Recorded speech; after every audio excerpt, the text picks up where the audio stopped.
Baik, terima kasih Pak Kiai. Silakan ada yang mau bertanya, kita minta 2 orang dulu dari teman-teman pelawak dulu. Ya, nampaknya muka lagi banyak masalah. Silakan. Yang mau bertanya? Adek Jigo. Bismillahirrahmanirrahim. Assalamualaikum warahmatullahi wabarakatuh. Terima kasih Ustadz. Kebetulan saya pribadi juga sebagai komedian Ustadz.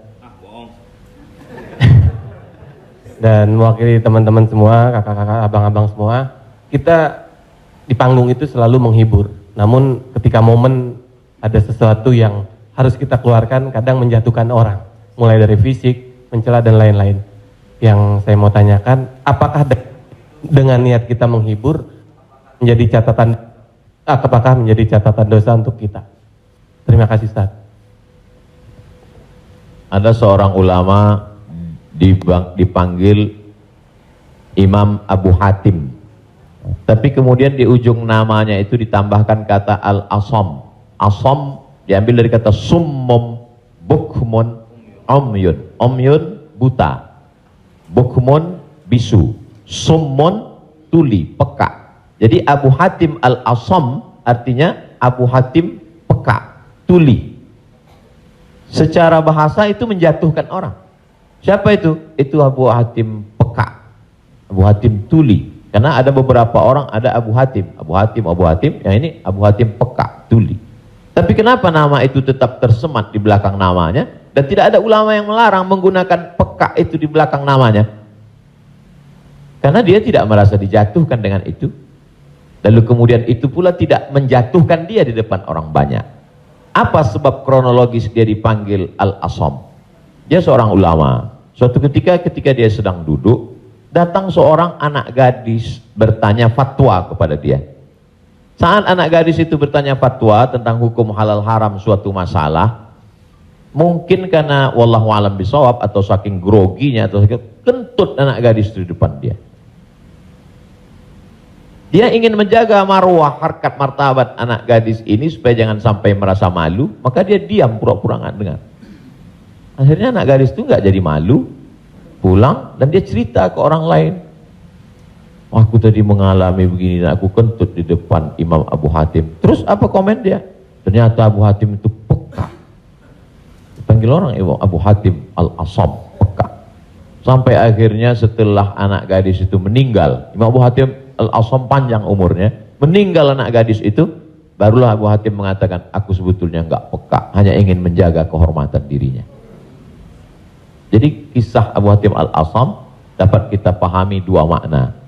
Satu sisi ada saatnya kita menjaga kehormatan orang sampai mati dia. Tapi ada satu sisi kalimat yang nampaknya menjatuhkan sebenarnya tidak menjatuhkan selama kita masih saling paham, saling memahami, saling mengerti. Ada kata-kata yang mungkin kita gunakan tapi menjatuhkan dia. Padahal sepertinya pujian. Tapi ada kata-kata yang sepertinya. Jadi kalau sudah saling memahami, orang pun mengerti, maka dia tidak menjadi suatu celaan. Ya ayyuhalladzina amanu, hai orang beriman, ijtanibu katsiran minadh-dhann, jauhilah prasangka buruk, inna ba'dadh-dhanni itsmun, wala tajassasu, jangan mencari-cari kesalahan orang. Wala yaghtab ba'dukum ba'dha, jangan ribah membicarakan aib orang lain. La talmizu bil alqab, janganlah kamu menggunakan gelaran-gelaran yang jelek. Bukankah tuli itu gelaran yang jelek? Iya.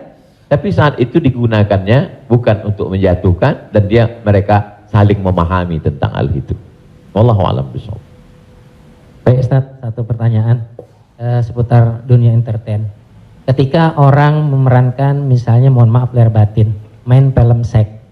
Selama film itu diputar terus, sementara orangnya udah hijrah. Dan saat ini film itu diputar, itu jariahnya seperti apa tuh Ustaz? Nah, ini mohon maaf lahir batin Ustaz. Hah? Nonton sama bini gue berdua.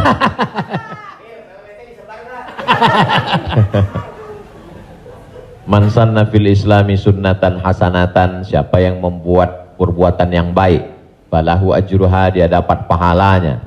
Wa ajru man amila biha, dan orang lain yang terinspirasi dengan itu Jadi kalau Paski membuat rumah tahfiz, lalu kemudian komunitas-komunitas yang lain terinspirasi dengan itu, maka dapat pahala min ghairi an yanqusa min ujurihim syai'un. Pahala mereka tidak berkurang, sama-sama dapat 100 min ba'dih, setelah mati. Itu kalau yang baik. Bagaimana dengan yang tidak baik seperti yang tadi?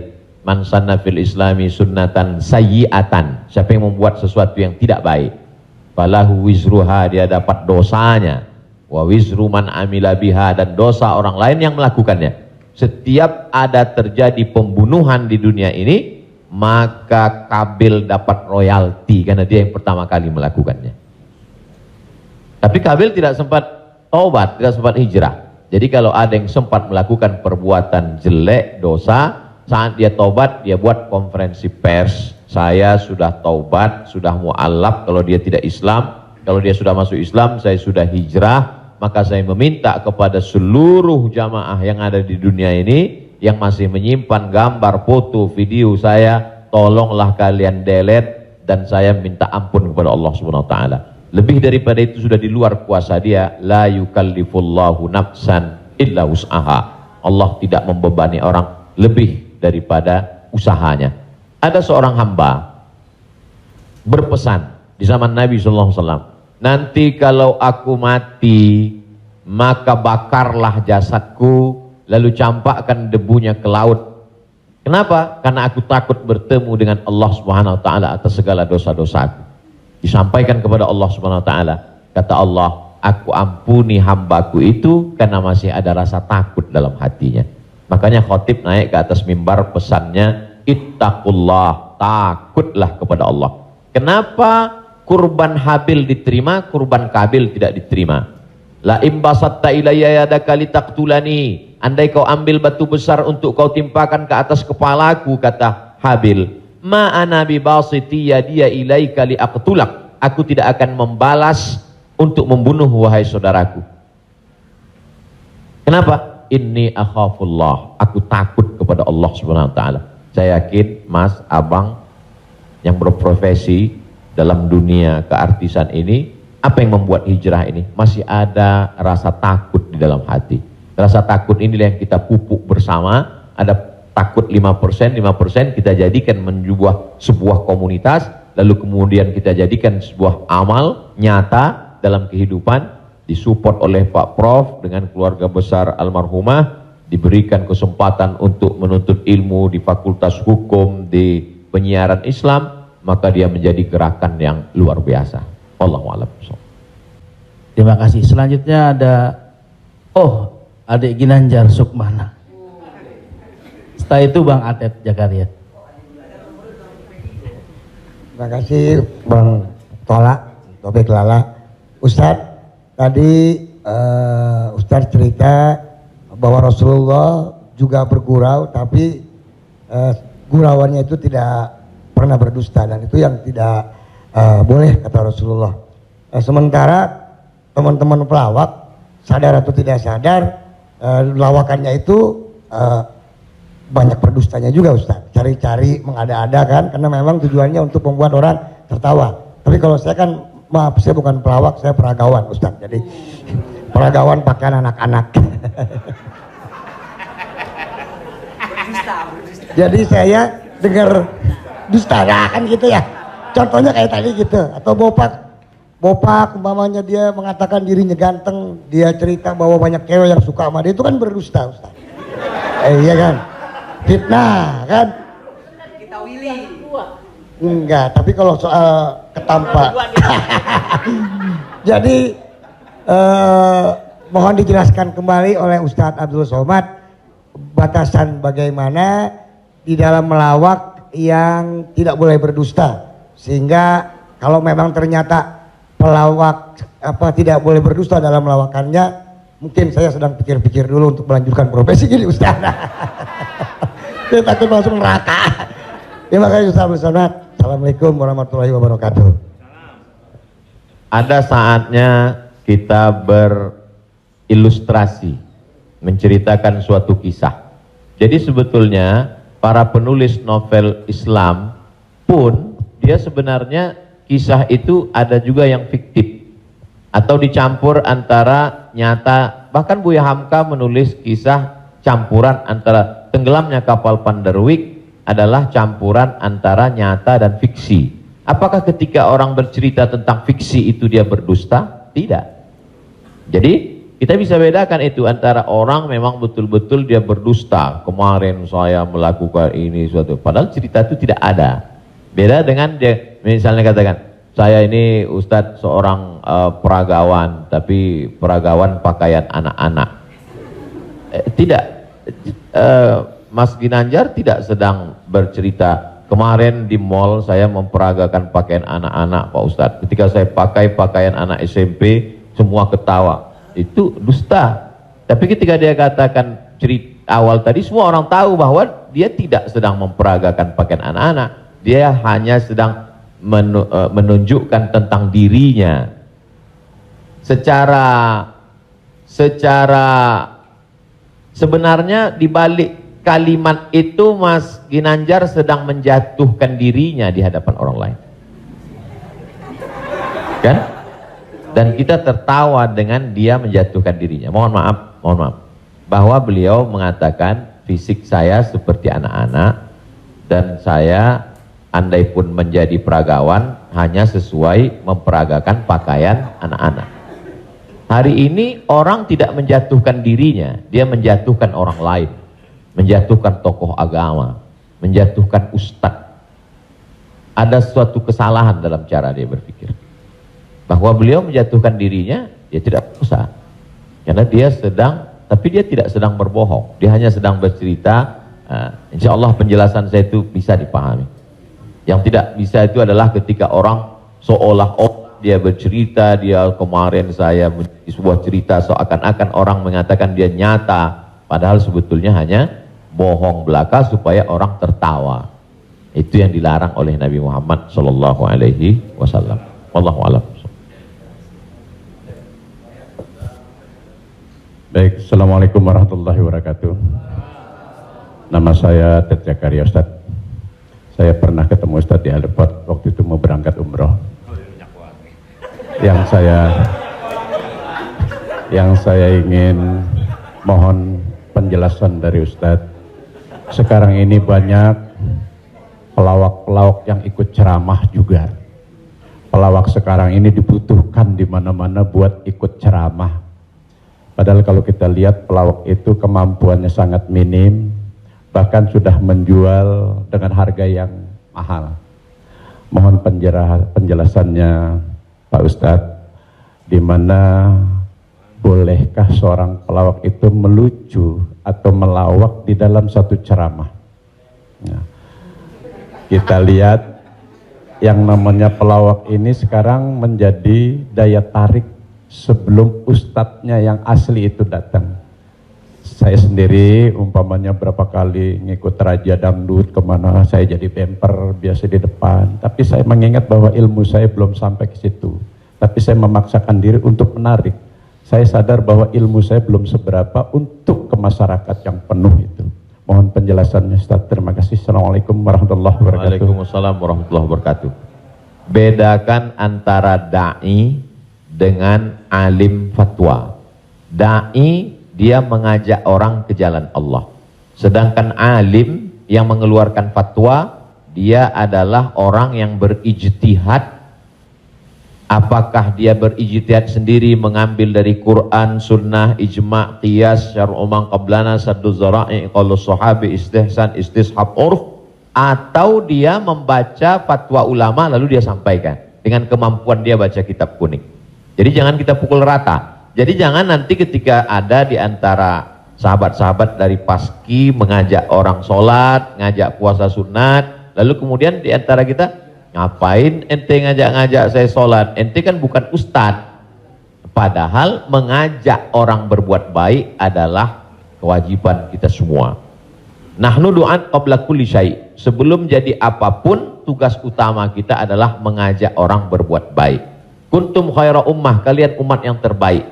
Kapan kita menjadi umat yang terbaik? 3. Ta'muruna bil ma'ruf, ajak orang buat baik. Wa tanhauna 'anil munkar, larang orang buat mungkar. Wa tu'minuna billah, beriman kepada Allah. Jadi kalau hanya sekedar ngajak orang sedekah, ngajak donasi buat rumah tahfiz, ngajak ngumpulin beras untuk santunan yatim fakir miskin, maka pelawak, boleh penyanyi, boleh polisi, boleh siapapun. Karena itu tugas sebagai seorang muslim, amar ma'ruf nahi mungkar. Yang tidak benar itu adalah ketika dia sudah dianggap sebagai ustadz dan ditanyakan suatu masalah dan dia terdesak, akhirnya dia bicara padahal dia tidak mengerti. La taqfu ma laisa laka bihi ilmun. Jangan kamu bicara pada sesuatu yang kamu tidak tahu. Inna sam'a, telinga, wal basar, mata, wal fuad, hati dan pikiran, kullu ulaika kana anhu mas'ula, kau akan disoal, kau akan ditanya, diminta pertanggungjawaban di hadapan Allah Subhanahu wa taala. Jadi kalau abang, mas diajak dalam acara dakwah sebagai pengantar supaya masyarakat mau mendengar, supaya ramai, hadirilah tablik akbar Ustadz Fulan bersama grup Paski untuk sebagai pengantar 5-10 menit, silakan. Tapi setelah itu nanti Ustadz bicara, pas tanya jawabnya serahkan ke Ustadz. Nah, jadi selama tetap kita menjaga. Jadi kalau diibaratkan rumah makan di airport, ini penyanyi, artis, Ustadz itu sama seperti yang memanggil penumpang supaya mau masuk ke rumah makan. Bapak Ibu saudara sekalian yang mau perjalanan, silakan mampir ke tempat kami, silakan mampir ke rumah makan kami. Ini yang ngajak. Nanti setelah orang mampir masuk ke dalam, baru dia ketemu spesialisnya. Yang mau makan soto di sana, yang mau soto Medan di sana, yang mau soto Betawi di sana, yang mau bakso di sana. Begitu lebih kurang. Karena masyarakat kita belum sampai pada level ngaji. Masyarakat kita ini 3 level. Pertama, level 1 yang memang sudah ngaji sama para habaib, baca kitab kuning serius, khatam dari A sampai Z. Ini memang nggak perlu pakai pemanggil tadi. Yang kedua adalah level yang masih mau ke masjid, tapi juga tergantung SMS kemana ngajak.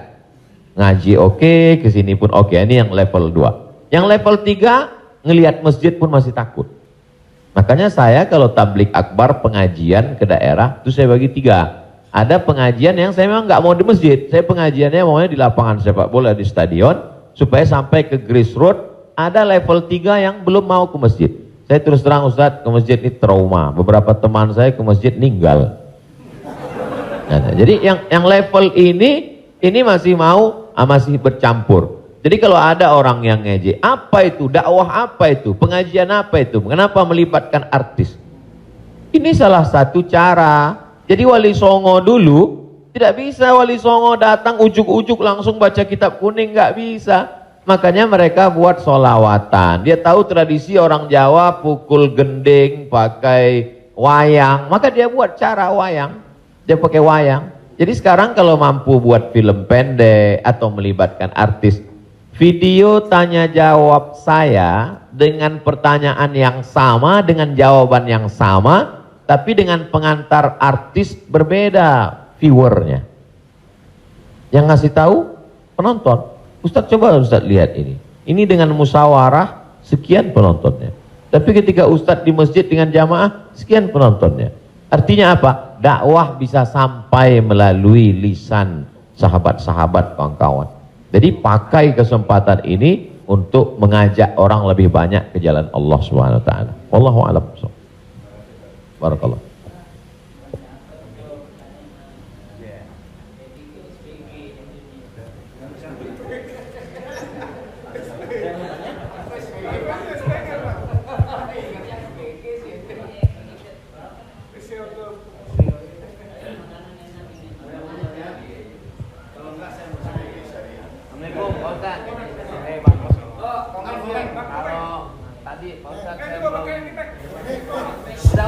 Udah Pak.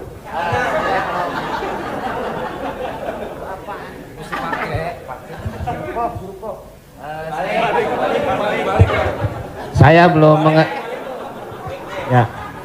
belum paham yang tadi Pak Ustadz bilang apa wasaah apa wasi.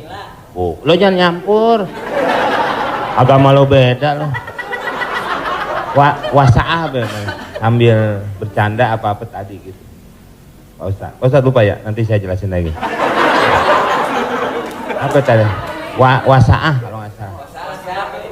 Nggak tahu, Ujang adanya kali. Ya Pak Ustadz. Ya itu. Wasilah. Bukan. Wasa'ah apa wasi'ah? Wassalam habis dong. Ya? Sa'ah wa sa'ah. Nah, itu Pak Ustadz. Sa'ah. Jadi ketika itu ucapan hadis Nabi. Ada seorang sahabat, dia datang menemui Nabi. Kenapa ketika kami duduk bersamamu ya Rasulullah di dalam Masjid Nabawi, di majelis ilmu, kami merasa dekat dengan Allah. Kami merasa takut kepada Allah. Tapi ketika kami pulang ke rumah, ketemu dengan anak istri bersenda gurau, kok rasanya beda. Lalu apa kata Nabi? Sa'ah wa sa'ah. Hidup ini ada masanya serius, ada masanya bercanda, ada masanya begini. Lau kuntum kama kuntum la safahatkumul malaikah. Seandainya kamu seperti itu terus, seperti saat berada denganku di hadapanku di masjid, tidak berubah-berubah, turun malaikat bersalaman dengan kamu, kata Nabi SAW.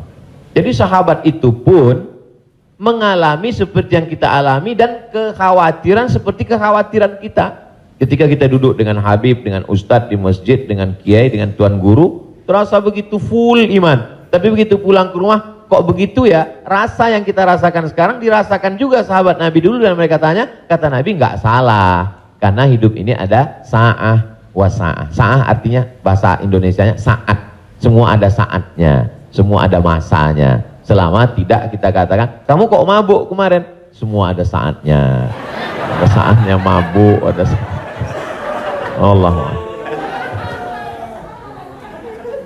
Terima kasih Pak Ustadz. Paham ya? Enggak, ya paham dong.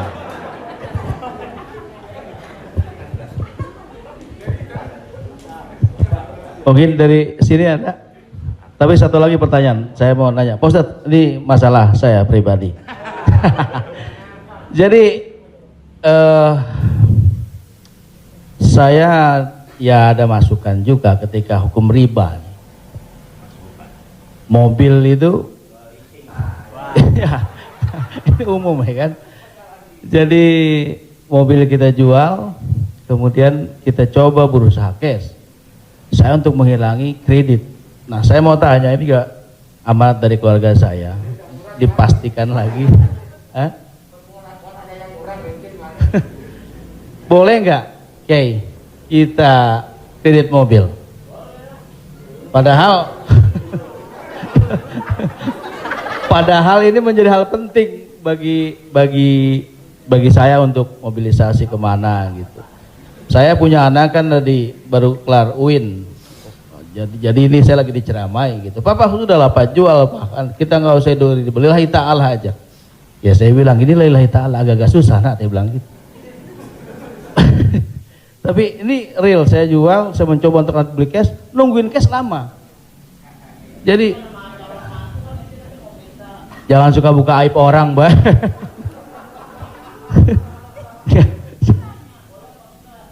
Ya, udah tadi ini dulu belum kelar. Jadi boleh nggak saya riba, oke? Sorry, boleh nggak kredit mobil itu?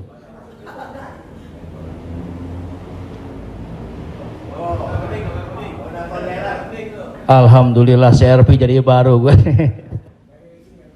Buka Google, ada tulisan saya di situ. Nanti Bapak, Ibu, Abang, Mas share ke teman-teman. Buka Google, tulis di situ Somad Morocco, SOMADMOROCCO, Somad Morocco, SOMADMOROCCO, Somad Morocco, spasi kredit, sudah, enter. Somad Morocco spasi kredit, tulisan yang paling atas kredit, ada tanda tanya, Aska. Di situ jawaban. Saya sudah tulis tentang masalah kredit ini.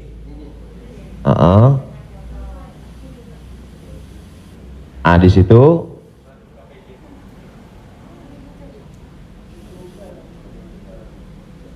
Nah, bisa dibaca.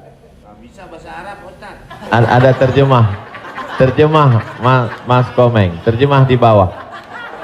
Terjemah di bawahnya. Terjemah di bawah. Majma' al-Fiqih Islami membolehkan jual beli dengan tempo. Dah? Membolehkan jual beli dengan tempo, jangka waktu, garis miring kredit pada konferensi ke-6 yang dilaksanakan di Jeddah pada tahun 1990 dalam keputusan tersebut. Jadi jual beli dengan tempo kredit itu boleh. Bawah, ini penjelasannya. Yang bawah langsung bahasa ke jawaban. Jual beli kredit itu tidak ada keberatan di dalamnya, boleh jika waktu dan tambahannya diketahui. Dibayar dalam waktu 2 tahun. Dibayar dalam harga 200 juta. Dicicil 1 bulan 15 juta misal, 10 juta, 12 juta. Meskipun harga kredit lebih mahal daripada kontan. Karena penjual dan pembeli sama-sama mendapat manfaat. Penjual mendapat manfaat tambahan harga dan pembeli mendapat manfaat tempo jangka waktu. Disebutkan dalam Sahih Al-Bukhari. Apakah di zaman Nabi ada kredit? Ada. Dalam Sahih Bukhari, Sahih Muslim, bahwa barirah itu manusia. Waktu itu masih boleh jual manusia, hamba sahaya. Bahwa barirah dijual oleh tuannya dengan cara kredit selama 9 tahun. 1 tahunnya dibayar 40 dirham. Ini menunjukkan bolehnya jual beli kredit. Kesimpulannya, uang dengan barang boleh, tapi uang dengan uang riba. Prof, saya pinjam uang 200 juta. Nanti saya bayar 220. Haram, riba. Tapi ketika saya beli mobil, Prof, saya cicil tiap bulan, maka lunas dalam waktu 1 tahun, itu tidak riba karena akadnya uang dengan barang. Yang jadi masalah ketika kita pergi ke dealer untuk beli mobil, kita katakan kita tidak punya uang cash, dia tidak mau langsung transaksi dengan dia, tapi dia akan libatkan pihak ketiga, penyedia keuangan. Pada akhirnya transaksi kita adalah uang dengan uang. Uang dengan uang, bukan uang dengan barang. Lalu apa solusinya? Pergi ke bank syariah. Kenapa di bank syariah uang dengan barang? Assalamualaikum, waalaikumsalam. Bank syariah, saya mau beli mobil. Terus mau pinjam uang. Kata bank syariah, kami tidak melayani peminjaman uang dengan uang, karena uang dengan uang berbunga haram. Bapak sebetulnya mau beli apa? Mau beli mobil. Kata orang bank syariah, mobilnya kami beli. Bank syariah membeli mobil. Setelah itu bank syariah menjual mobil itu ke kita, maka akadnya kredit sama seperti barirah dibeli pada zaman Nabi, kredit 9 tahun. Jadi akadnya adalah uang dengan barang. Begitu. Allahu a'lam. Ya alhamdulillah. Beli lagi, selfie. Kembali lagi pakai syariah. Selanjutnya siapa yang mau bertanya? Silakan umum sekarang. Bang Dery mau nanya? Oh, yang ibu-ibu aja, ibu-ibu. Pak.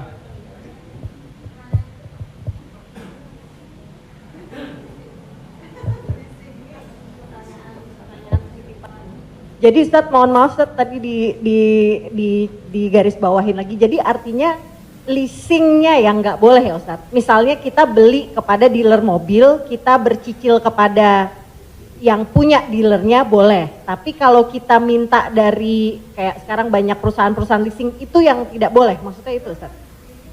Ketika saya mau beli mobil, saya tidak punya uang cash, Ya. maka kata si dealer, Ya. kami akan arahkan Bapak ke penyedia keuangan. Ya. Maka sebenarnya saat itu saya membeli mobil itu cash sebenarnya.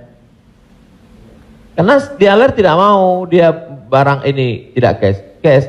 Jadi kemudian yang saya cicil setiap bulan itu adalah bukan mobilnya tapi uangnya. Maka saya terjebak pada Riba. rentenir, riba, bahasa kerennya leasing segala macam. Inilah yang menyebabkan haramnya karena transaksinya adalah uang dengan uang. Lalu solusinya mana Ustadz? bank syariah. Iya. Karena di bank syariah itu disitulah letak. Jadi orang yang tidak mengerti dia katakan sama aja bank syariah dengan konvensional, bedanya pegawainya pakai jilbab, masuknya assalamualaikum. Enggak. Perbedaan dalam jual beli dalam Islam itu adalah pada akadnya. Maka bank syariah membeli mobil itu milik bank syariah, maka saya membeli mobil itu secara cicil, akadnya adalah uang dengan barang. Wallahu a'lam. Satu lagi Ustaz, kalau beli emas secara online itu gimana Ustaz? Sebagian ulama mengatakan membeli emas secara online tidak langsung dan dicicil riba. Mengapa mereka mengatakan riba? Karena transaksi itu uang dengan uang. Oh, ini enggak uang dengan uang Ustadz. Ini Ustadz uang rupiah. Lalu kemudian yang jual ini kan emas. Di zaman Nabi enggak ada uang kertas. Di zaman Nabi hanya ada dua uang. Yang pertama dinar, uang emas. Yang kedua dirham, uang perak. Maka ketika saya beli emas tidak cash, maka sesungguhnya akadnya adalah uang dengan uang rupiah dengan uang emas. Itulah orang yang mengatakan gak boleh beli emas kalau gak cash, karena transaksinya uang dengan uang. Tapi pendapat kedua mengatakan boleh beli emas kredit tidak cash. Kenapa? Karena zaman sekarang emas sebagai komoditi, emas sebagai barang, emas bukan sebagai uang. Dan fatwa Majelis Ulama, fatwa Ormas Islam kontemporer mengatakan boleh beli emas tidak cash karena emas zaman sekarang bukan uang. Emas sekarang adalah barang. Jadi sama dengan kalau saya beli mobil boleh kredit, maka beli gelang juga boleh karena bukan uang dengan uang. Di situ letak sebab boleh tidak boleh. Wallahu a'lam.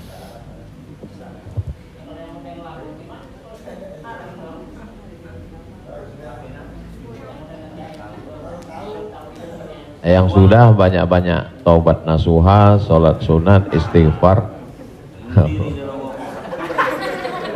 Kalau sedang dalam proses bisa dibom, ada aset yang bisa dijual untuk ngebom supaya selesai, jual lah.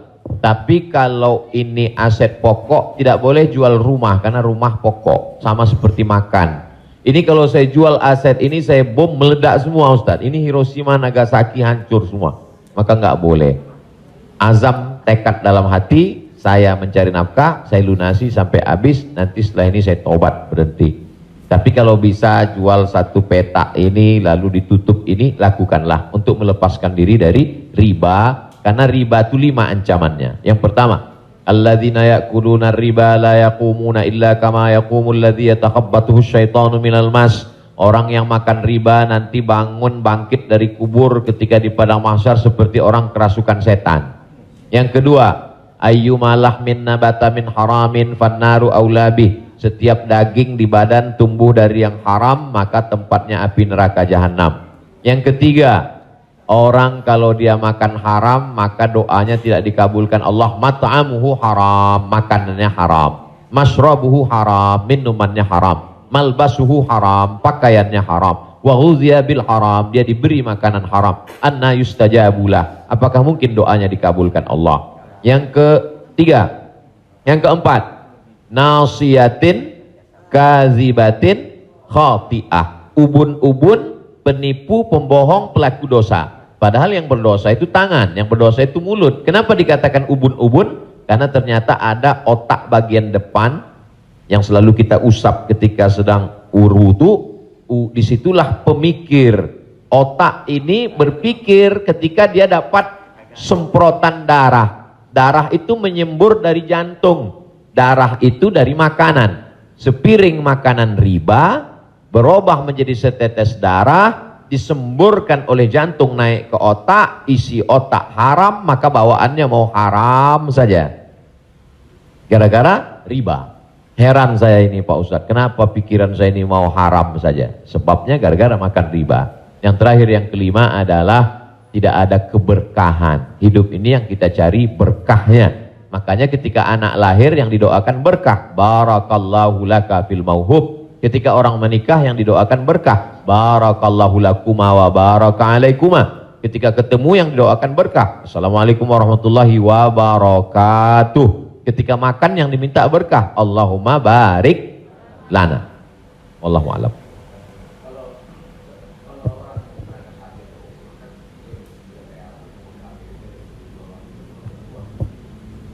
Transaksi uang dengan uang boleh dengan syarat yadan biadin, langsung cash. Maka ketika sampai di Makkah, saya keluarkan uang rupiah, saya katakan saya mau beli rial, langsung cash, boleh.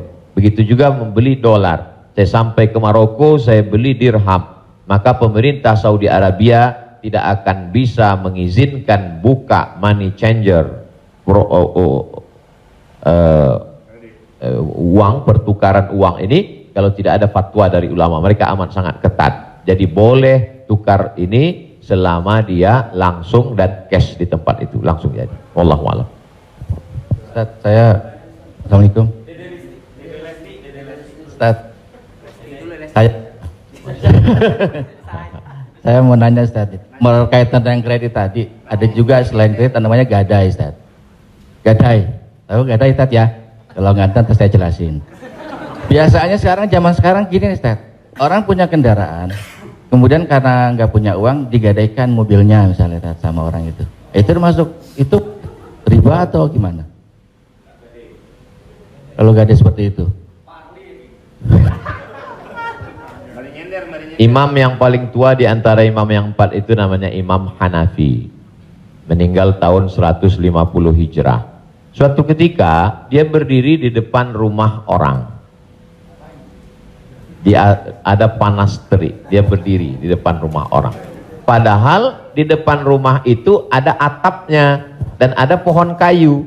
Lalu orang bertanya kepada Imam Hanafi, Imam Hanafi, kenapa kamu tidak mau berlindung di bawah atap yang punya rumah itu? Dan kenapa kamu tidak mau berlindung di bawah pohon kayu? Kan lebih baik berlindung daripada kena panas.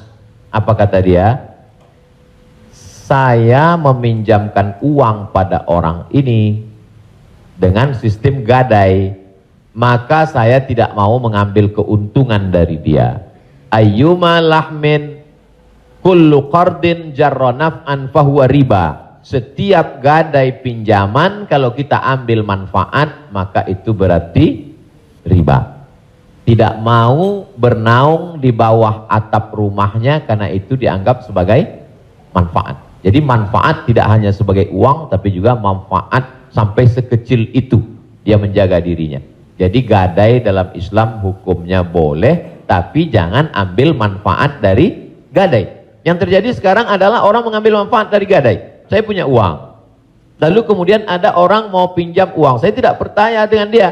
Ustadz pinjam uang 100 juta, saya nggak percaya. Kalau Ustadz nggak percaya, ini sawah saya 1 hektar. Ketika dia kasih sawahnya ke saya, maka sawah itu cukup sebagai jaminan. Tapi yang dilakukan orang sekarang adalah sawah itu dia tanam padi, dia ambil hasilnya. Hasilnya itu riba. Maka sekarang orang kaya makin kaya, yang miskin makin miskin. Bagaimana dia mau bisa menebus uangnya, orang sawah dia dipakai terus dan uangnya diambil. Maka yang punya uang makin kaya, yang minjam makin miskin. Padahal dalam Islam mestinya cukup suratnya saja dipegang. Kamu kalau mau garap sawah ini garaplah, nanti bayar hutangmu. Itu akhlak dalam Islam. Akhlak itu yang dihilangkan oleh riba. Riba ini sangat kejam. Allahu a'lam.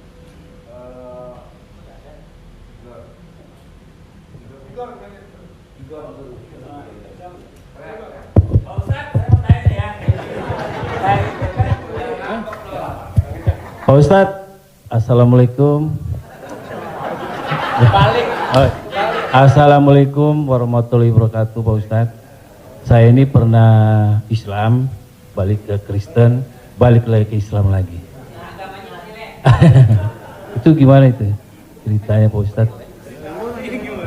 Innalladzina amanu, beriman, summa kafaru, murtad, summa amanu, kemudian beriman, summa kafaru, murtad, summa zdadu kufran, maka barulah tidak diterima. Jadi kalau Islam setelah itu dia murtad, balik lagi ke Islam, maka dia diterima. Amanu, summa kafaru, summa amanu, summa kafaru, summa zdadu kufran. Nah, ini baru tidak diterima. Nah, sebab itu mudah-mudahan Bang Tigor istiqomah dalam iman dan Islam.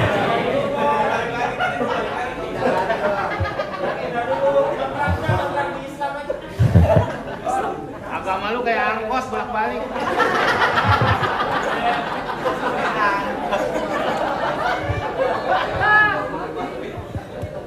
Tapi saya sudah tetap sekarang. Amin. Ya Allah. Saya udah umroh, Ustaz. Jadi Ya Allah. Jadi balik Bang, ke jalan yang benar. Insya Allah. Jadi Bang Taufik, kajian paski mungkin kerjasama dengan musyawarah supaya terus, atau kalau tidak ingin satu majelis, ustadznya nanti setelah di sana pagi misalnya, sore di paski. Kemudian ngaji ini, kalau sekedar ngaji kita nggak ada tantangan, mesti ada sosialnya. Misalnya ngumpulin beras. Jadi saya sendiri tidak hanya sekedar ngaji, saya khususkan hari Jumat kedua setiap bulan, saya di Pekanbaru, hari Jumat khutbah Jumat, habis itu bagi beras ke masyarakat pelosok yang sulit.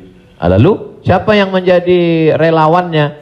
Yaitu relawan-relawan biker subuhan, mantan petato, kemudian hijrah,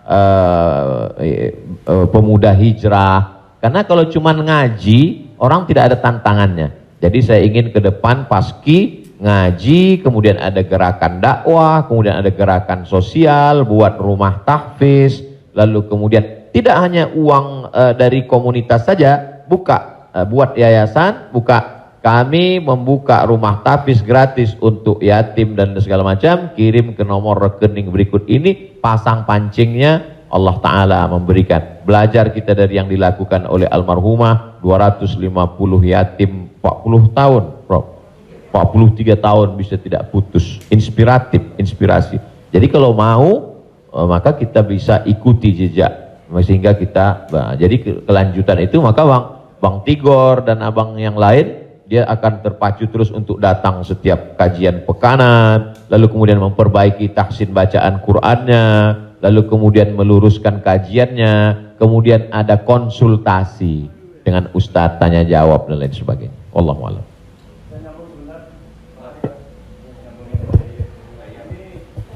Apakah ada warisan? Soalnya kalau kita dengar dalam kalau kita melayat, sering orang bilang kalau almarhum atau almarhumah punya utang piutang berhubungan dengan keluarga, sedangkan kita nggak tahu bahwa itu adalah riba. Apakah termasuk warisan itu? Dosanya. Terima kasih. Tidak boleh harta warisan dibagi sebelum dilakukan dua hal. Yang pertama, mim ba'di wasiyatin, keluarkan wasiat. Wasiat hanya sepertiga total harta. Jadi kalau dalam surat wasiatnya, aku wasiatkan ruko ini untuk sekolah tahfiz. Total harga ruko 1 miliar. Sedangkan harta dia cuma 2 miliar. Maka yang jatuh menjadi wasiat hanya 666 juta. Sedangkan sisanya dibagi kepada ahli waris. Pertama, keluarkan wasiat, sepertiga paling banyak. Setelah keluar wasiat, mim ba'di wasiyatin yusabiha au dain. Dain, bayarkan hutangnya. Jadi kalau ada orang meninggal, hutangnya dibayarkan dari harta warisan. Jadi kalau harta warisan habis, apakah anak wajib membayarkan hutang bapaknya? Tidak. Anak hanya wajib membayarkan hutang almarhum dari harta yang dia tinggalkan. Adapun kalau si anak mau berbakti kepada orang tuanya, dia bayarkan, baik, tapi dia tidak punya kewajiban, dia bayarkan dari harta dirinya sendiri. Jadi makanya kadang kita baca, jangan beli ruko ini bermasalah. Di mana letak masalahnya? Karena ruko itu dibagi sebelum hutang dibayar. Muncul masalah. Sebetulnya ruko itu bukan milik anak-anaknya, tapi milik piutang. milik orang yang dulu pernah dipinjam uangnya. 2 keluarkan, baru bagi harta warisan. Allahu a'lam.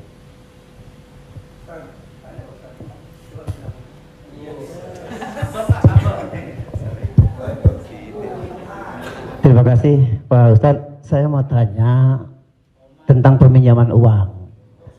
Saya misalnya meminjamkan uang kepada seseorang, tapi dia nggak mau ganti. Nah terus kita nggak mau nagih karena takut menjadi sebuah permusuhan. Kan ada peribahasa memberikan pinjaman hutang itu sama juga menanamkan musuh. Nah bagaimana hukumnya?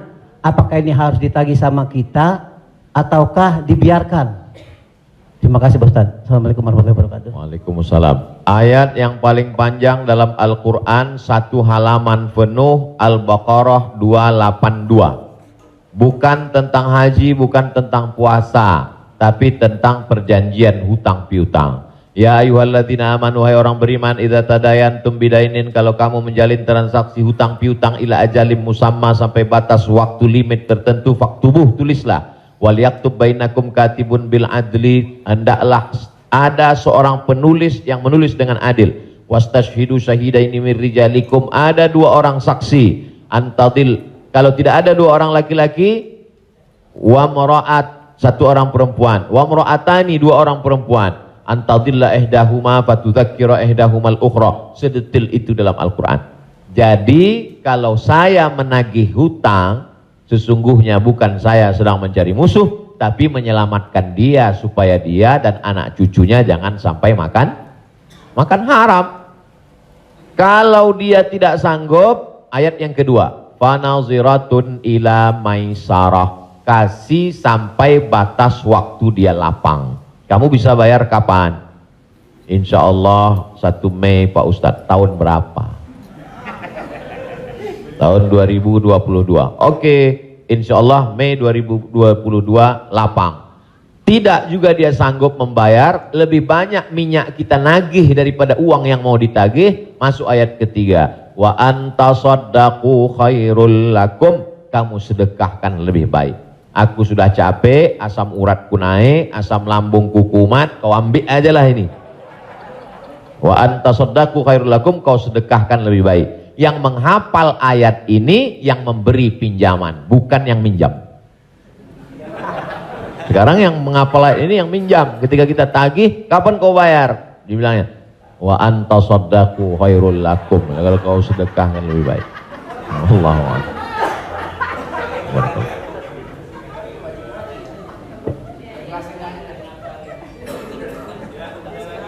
Ada yang nanya lagi? Ada yang nanya lagi ya? Di luar utang piutang. Saya mau tanya ini Pak Ustadz, kan kalau ada teman yang ulang tahun, kita suka bilang selamat ulang tahun, kita doakan semoga panjang umur.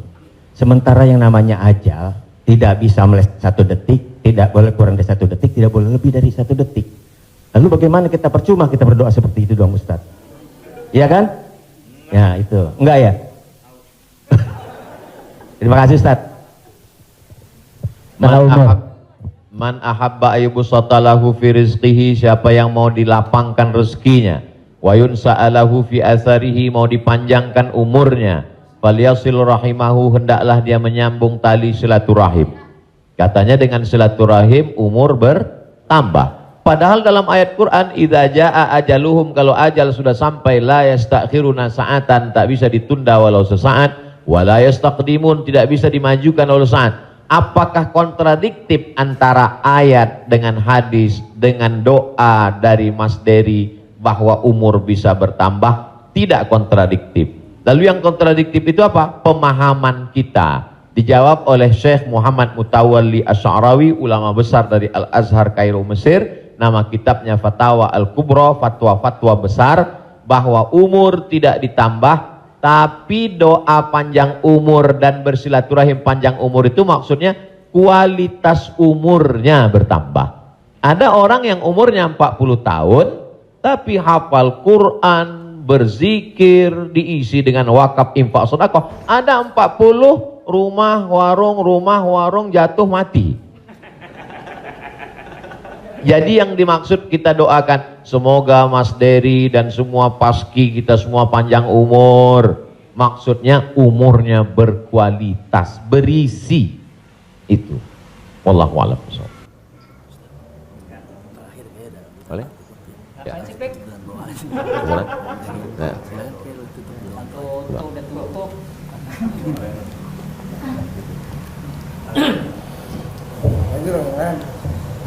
Nah. Bapak Ibu yang berbahagia, karena Pak Kiai agak capek besok mau ke Riau, mau pulang kampung. Jadi kita ikut. Biayanya nggak ada rangkul. Jadi, iya, alhamdulillah sudah dicukupkan untuk pertanyaan. Nanti kalau yang mau bertanya, tulis aja surat, langsung kirim ke Bopak. Biar Bopak yang kirim ke Ustaz Somad. Baik, Bapak Ibu yang berbahagia, alhamdulillah kita sudah mendapat pencerahan. Mudah-mudahan ini menjadi langkah awal kita untuk mendekati agama kita dengan bijak tentunya. Semoga Allah memberikan kecerdasan kepada kita. Di sisa umur kita ini, mudah-mudahan menjadi orang yang bermanfaat buat diri dan agama secara bangsa. Amin. Pak Kiai, kita mohon untuk memberi doa untuk acara ini. Terima kasih. Astaghfirullahaladzim, astaghfirullahaladzim, astaghfirullahaladzim, alladzi la ilaha illa huwal hayyul qayyum wa atubu ilaih.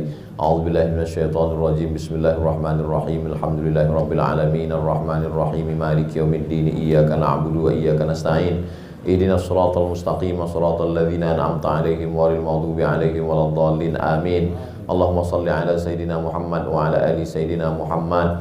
Allahumma 'allimna ma yanfa'una, ajarkan pada kami ilmu yang bermanfaat ya Allah. Wanfa'na bima 'allamtana, yang sudah kami pelajari malam ini jadikan dia menjadi amal saleh ya Allah. Allahumma faqihna fid din, dalamkan ilmu agama kami. Wa 'allimna ta'wil, ajarkan kami pemahaman Al-Qur'an yang benar. Ya muqallibal qulub, engkau yang membolak-balikkan hati, sabbit qulubana, kokohkan hati kami ala dinik, dalam agamamu, ala ta'atik, dalam ketaatan kepadamu. Allahumma a'inna, tolong kami, ala zikrika, supaya hati kami senantiasa berzikir mengingatmu, wa syukrika, selalu bersyukur kepadamu, wa husni ibadatik, selalu beribadah dengan ibadah yang terbaik.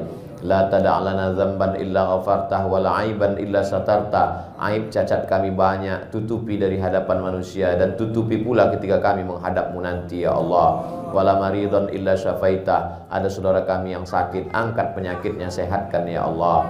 Wala mayitan illa rahimta, yang sudah meninggal dunia mendahului kami, lapangkan kuburnya ya Allah. Wala hajatan min hawaijid dunya wal akhirati laka ridha wa lana fiha salah, segala hajat dunia, hajat akhirat baik bagi kami dan engkau ridha, illa qadaitaha wa yassartaha, mudahkanlah ya Allah. Rabbana hablana minas salihin, jadikan anak kami anak-anak yang soleh dan solehah, min huffazil Quran wal hafizat, bukakan pintu hati mereka untuk menjadi penghafal Al-Quran. Minal mujahidina fi sabilika bi amwalihim wa anfusihim, mereka akan menolong agamamu dengan harta, nyawa dan kekuasaan yang kau titipkan di tangan mereka. Allahumma khtim lana bi husnil khatimah, tutup umur kami dengan husnul khatimah. Allahumma ja'al akhira kalamina inda intihai ajalina, ketika ajal kami sampai, saat malaikat maut mencabut nyawa kami ingin kalimat terakhir yang keluar dari mulut kami, la ilaha illallah Muhammadur Rasulullah sallallahu alaihi wasallam. Allahumma ja'alna minal mutahabbina bijalalik,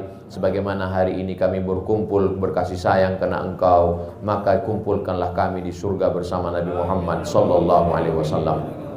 Sahibul bait yang sudah menyediakan rumahnya, makanannya, segala kebaikan, tak sanggup kami membalasnya. Ajzihim jaza'al hasana, berikanlah mereka balasan yang baik ya Allah. Allahumma jama'na ma'ahum ma'al habibil mustafa fi jannatikal ula, satukan kami dalam surga jannatul firdaus bersama Nabi Muhammad sallallahu alaihi wasallam. Rabbana atina fid dunya hasanah wa fil akhirati hasanah wa qina adzabannar. Wa sallallahu ala sayyidina Muhammad wa ala alihi wa sahbihi wasallam, walhamdulillahi rabbil alamin. Taqabbalallahu minna minkum taqabbal ya karim. Saya ucapkan banyak terima kasih kepada keluarga besar almarhumah Profesor Dr. Hajah Tuti Alawiyah, tak dapat saya sebut satu persatu. Saya ucapkan banyak terima kasih kepada Paski. Malam ini amat sangat berbahagia, senang bisa saya bertemu dengan orang-orang yang selama ini saya senangi hiburannya, candanya, gurauannya, mudah-mudahan Allah panjangkan umur mereka insyaallah. Jazakumullah khairul jaza. Wassalamualaikum warahmatullahi wabarakatuh. Waalaikumsalam warahmatullahi wabarakatuh.